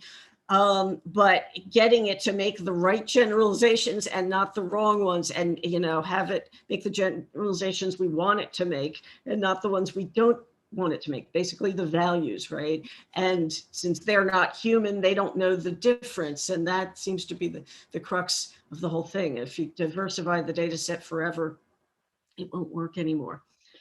Let's see, maybe we should go to the next question. Oh, go ahead. Also, I would like to add a short remark. Even if we diversify it to a perfect degree, we have two theoretical and practical problems. First of all, underrepresented groups and minorities will always have less data. And also, we have historical injustices that are reflected to all processes in society. And data accurately captures that. So even the perfect representation will come with historical injustices that we need to deal with somehow. And then we need to decide which fairness notion we need to apply. Are we going to think about affirmative action? And then we have the impossibility theorem where we cannot satisfy all of these fairness notions. So it seems like a huge complex problem without straightforward trivial solutions at the moment, and seems like these require very long conversations so far. Yeah, I would just add to that, like, I think one of the key things here to concentrate is context. I'm looking at just like one brief example of how this works. Like, I'm looking at these algorithmic tools that are used by brands to find out whether influencers are safe. So they're looking to try and figure out whether these influencers will cause a scandal or whether they'll be like a good sort of commercial advert for their company. And one of the words, like, so they scan influencer content for the use of profanity and swear words. And one of the words that was coming up as profanity was the word queer, because like historically that has been a slur, especially in the UK. I don't know about in North America, but calling someone queer, was kind of a slur, and it was obviously categorized as that by a human. But then the algorithm was going through and sort of assessing LGBTQ influencers as risky. And another relevant example I was reading in Custodians of the Internet by Talit and Gillespie the other day was this example of the photo, like the Pulitzer Prize winning photo Napalm Girl, which was categorized by Facebook's algorithm as as child nudity and therefore was blocked from the platform. But Tarleton points out that actually this there's a huge sort of panic around this about like censorship on platforms. But yeah, Tarleton points out that there was a lot of debate and like questions over this being published in the first place by human editors. So it's not like, there are objectively right answers to this kind of, to these kinds of issues that like, they're extremely subjective and context is super, super difficult. Yeah, good points. All right. Let's go into the next question, which is, even though I feel like that question could go on for the next hour, but I'll go on to the next question just to try to get to as many as we can. Says, this is Aaron Gayenge. I have a question for Memo. First of all, thank you very much for your presentation. It was truly interesting. My question is about the value of accountability. Let's say a medical AI identifying cancer cells makes one mistake per 10 million cases, whilst a human doctor might make one per 10,000 cases. In a hard either or scenario, it seems rational to use the AI, even if it's unaccountable. I agree there's value to explainability, but I'm really wondering, how do you explain this value even when choosing accountability actually hinders the intended goal, identifying cancer cells in this case? Yeah, great question. I hear, this comes up a lot with the self-driving cars, that are trying to, the self-driving car try to minimize the number of people it kills in an unavoidable accident, or will it try to protect its own passengers? There's all of these ethical issues. So this is directed towards Memo, but I guess other people could comment as well. Yeah, this is a really good question, and it is a hard one, because on one hand, so explainability is a little bit different from accountability, but explainability is also a really, really important topic. And it's really difficult because by definition, the reason why these algorithms, particularly I'm talking about like the really deep learning algorithms, etc., are so useful is because they can do things that we don't know, or we only know kind of implicitly, tacitly how to do, and we can't do them. So if the algorithms were able to do it in a way that we could predict, then they wouldn't have the value that they have to some degree.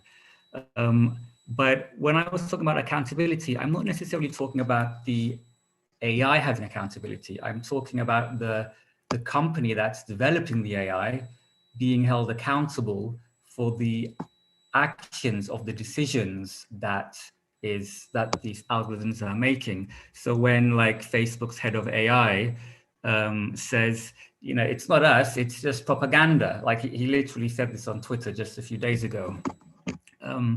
This is not acceptable to me. Like this, the company deploying those systems need to be held accountable to the impact of those algorithms.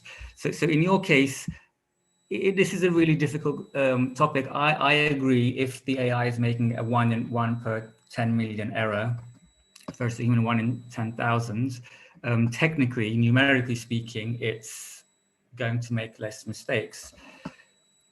So, I mean, I agree that in that case, I think using AI is a good idea. There's still work being done in terms of trying to get the systems to be more explainable. So even though it's not predictable, at the moment, they are a bit black boxy in that they spit out an answer without being able to give you a human readable list of reasons why it came to a particular answer. And this is a very big area of research.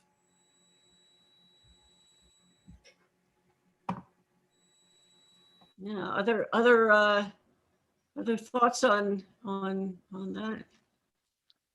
I can add. I guess I sort of introduced a second question, which was like, yeah, how do you decide? I think the original question was how important is the explaining of the work, and I sort of introduced this other one of, what determines the ethics. So either one. Eileen? I would like to add one point to this question regarding cancer detection.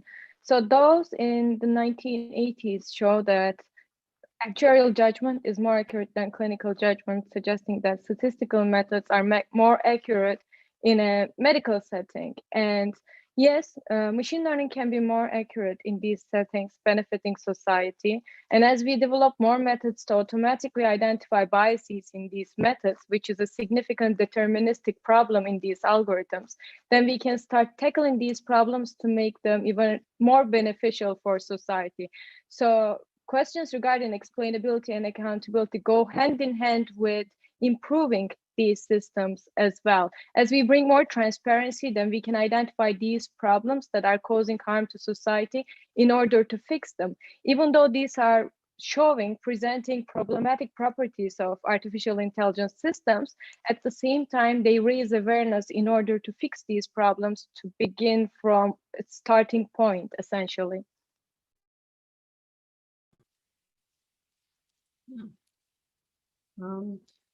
And let's see, we have a number of questions from Gustavo Rincon, and I'm going to start with the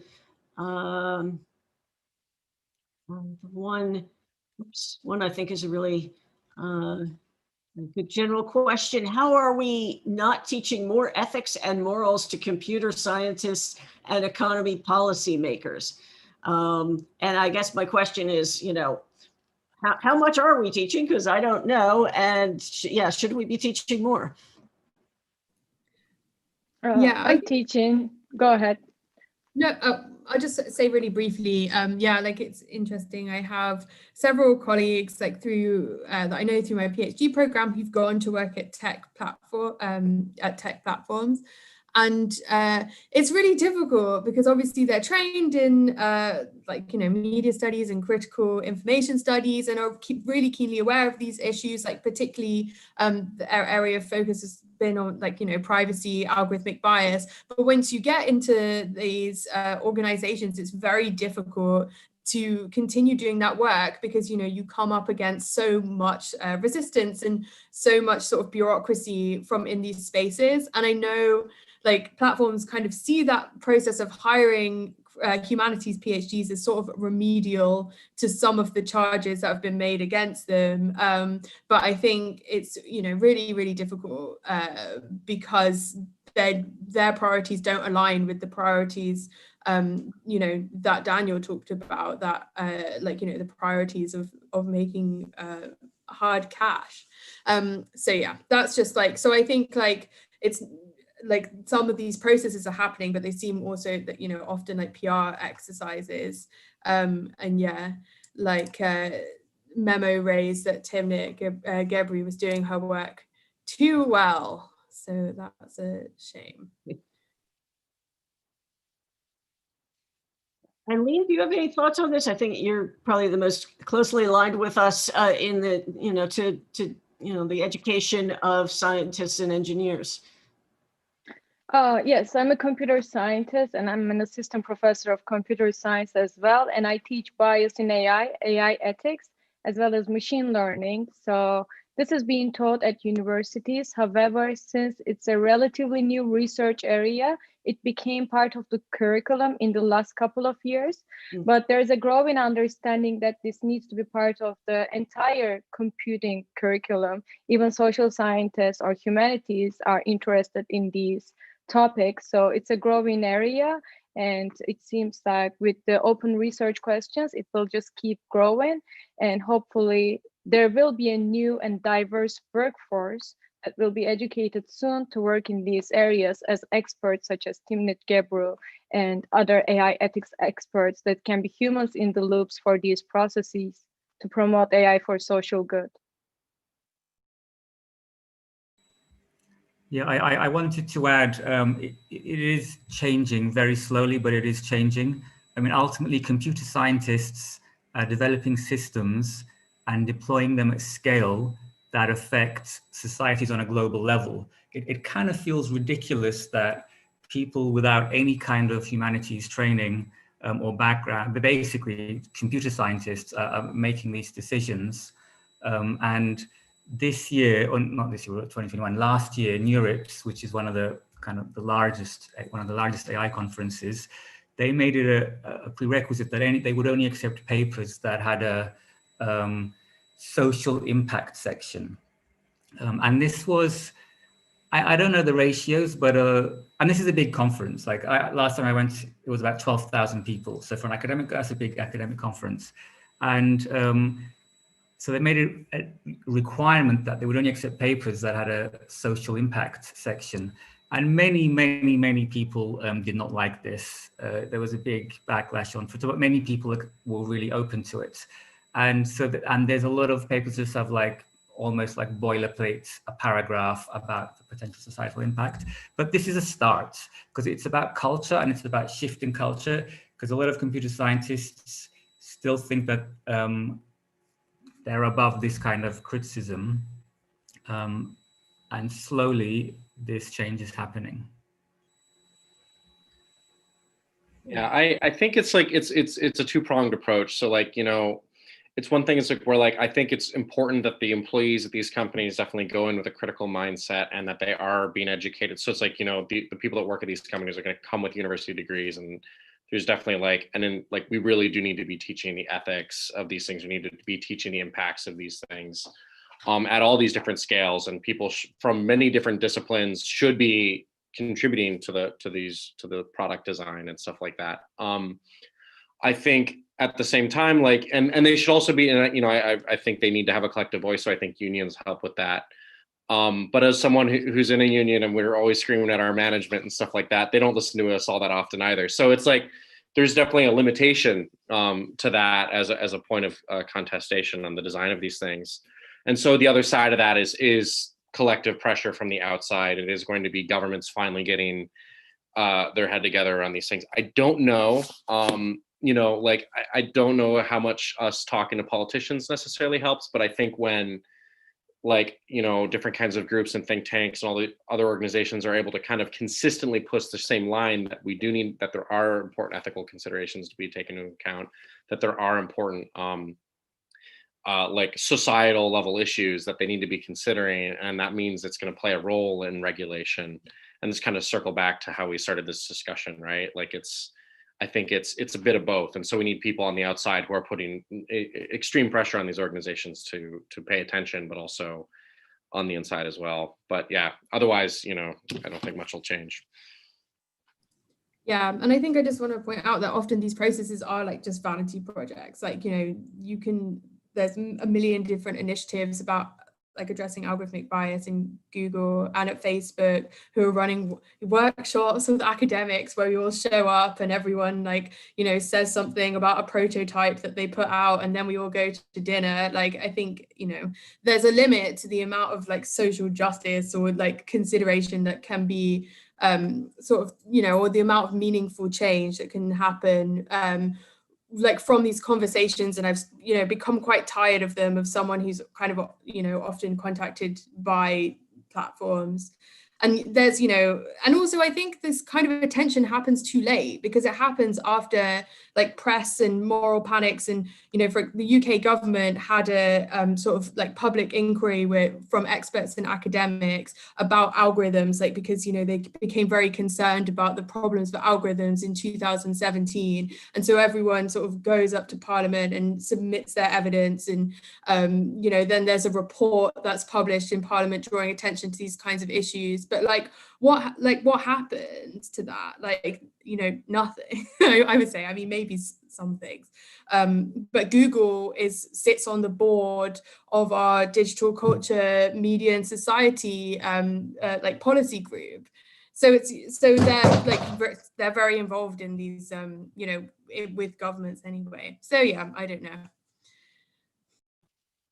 All right. Well, thanks everybody. So we're at time already, but thanks so much. And I really enjoyed our discussion. I know a lot of times there's, you know, you read about these things and, you know, oh gosh, the algorithms are doing all these terrible things. And I think it's really good to have a chance to talk about just like, what are the ways forward? What are the things standing in the way of the ways forward? And, you know, how do we see a future that can be better? So I super appreciate all of your perspectives on that. Thank you, attendees, so much for attending, and thanks for all your great questions. I'm sorry we couldn't get to every question, but hopefully we'll all have more time to talk in the future. So once again, I want to thank all of our speakers today, and also want to thank the QI staff, Max Carion, Megan Easton, Ruben Huerta, Trish Stone, and, you know, the entire QI staff and the gallery committee as well for letting us put this together. So thanks so much, everybody, and let's keep in touch and keep these conversations going. All right. Thank you, Amy. Thanks, Thank you. everyone. Thank you. Thank you, everyone. Really, really appreciate it.